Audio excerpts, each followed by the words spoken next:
ఆర్థిక మంత్రి గారు చాలా అందంగా చెప్పారు. వాస్తవాలకు దగ్గరగా ఉందని, నిద్రలేని రాత్రులు గడిపామని, మేము డాంబికానికి పోకుండా రియలిస్టిక్ బడ్జెట్ను ప్రవేశపెట్టామని గౌరవనీయులైన ఉప ముఖ్యమంత్రి గారు చెప్పారు. కానీ ఇది పూర్తిగా సత్యదూరం, అవాస్తవాలతో కూడుకున్నది. రానటువంటి బడ్జెట్లో ఆచరణ సాధ్యం కానటువంటి, ఆదాయం రానటువంటి లెక్కలతో బడ్జెట్ను కూర్చేటువంటి ప్రయత్నం చేశారు. అధ్యక్ష, నిన్ననే మనం అసెంబ్లీలో మాట్లాడాం.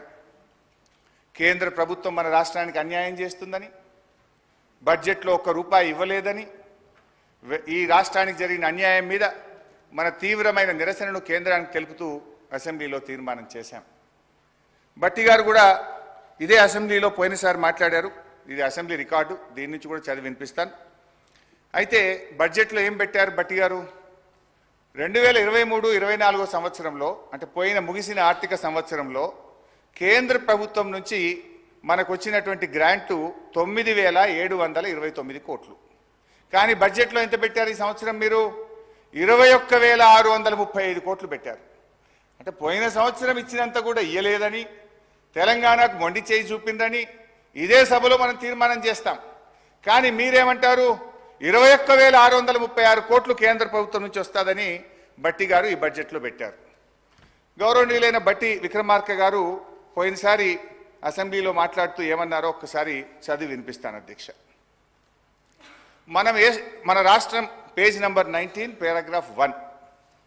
మన రాష్ట్రం ఏర్పడిన నాటి నుండి గత సంవత్సరం వరకు కూడా గ్రాంట్ ఇన్ ఎయిడ్స్ దాదాపు 8,000 కోట్ల నుంచి 10,000 కోట్లు దాటడం లేదు. ప్రతి సంవత్సరం గ్రాంట్ ఇన్ ఎయిడ్స్ మనం ఆశిస్తున్నాం, కానీ కేంద్రం నుంచి ఏమీ రావడం లేదని చెప్తూ ఉన్నారు. ఇది వారికి తెలిసిందే అని నన్ను ఉద్దేశించి వారు మాట్లాడారు. మరి మీకు తెలిసిందే కదా, ఇప్పుడు మీకు తెలిసిందే కదా. మరి నువ్వెట్లా పెట్టినావు 21,000 కోట్ల రూపాయలు? అంటే ఈ బడ్జెట్ అవాస్తవాలతో కూడుకున్నటువంటిది. 21,636 కోట్లు కేంద్రం నుంచి గ్రాంట్ల రూపంలో వస్తుందని ఏదైతే పెట్టారో ఇది వాస్తవాలకు దూరంగా ఉంది. ఇకపోతే అధ్యక్ష, అంటే ఇంకా బాగా అర్థం కావాలంటే భట్టి గారికి నేను సెంట్రల్ బడ్జెట్ కూడా తీసి చూశాను. ఏమైనా పెరిగిందా, నిజంగానే ఏమైనా వస్తుందా? భట్టి గారు బాగా ఆలోచించి పెడతారు కదా, ప్రతిపక్షంలో అనుభవజ్ఞులు కదా అనుకున్నా.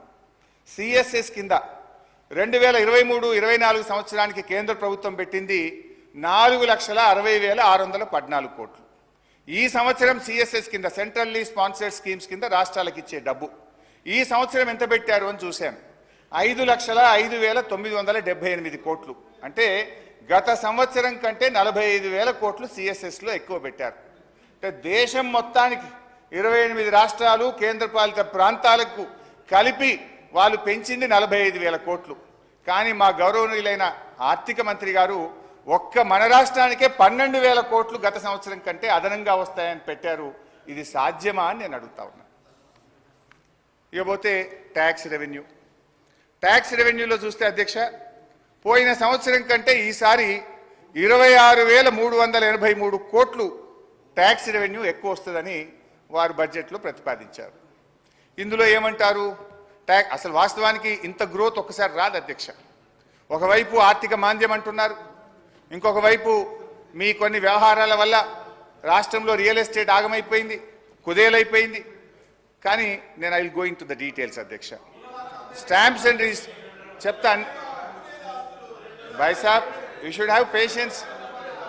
భాయ్ సాబ్, నేను 2 గంటలు అప్పులు చెప్తా, ఆస్తులు చెప్తా, నీ లిక్కర్ చెప్తా, నీ కథ అంతా చెప్తా. జర్ర ఒప్పుకోవట్టు విను. నేను మాట్లాడినాక మీకు అవకాశం ఉంటుంది, నువ్వే మాట్లాడు. నేను తప్పు చెప్తే నువ్వు సమాధానం చెప్పు, కానీ మధ్యలో రాకు. అధ్యక్ష, స్టాంప్స్ అండ్ రిజిస్ట్రేషన్ తర్వాత దీంట్లో ఏమంటారంటే, గత సంవత్సరం మనకు వచ్చింది 14,295 కోట్లు. ఈ సంవత్సరం స్టాంప్స్ అండ్ రిజిస్ట్రేషన్ ద్వారా 18,228 కోట్లు ఆదాయం వస్తుందని బడ్జెట్లో భట్టి గారు ప్రతిపాదించారు. ఎట్లా వస్తుంది? దాదాపు 4,000 కోట్లు స్టాంప్స్ అండ్ రిజిస్ట్రేషన్ ద్వారా అదనపు ఆదాయం రాష్ట్రానికి వస్తుంది, దాన్ని మేము ఖర్చు పెడతాము అన్నారు.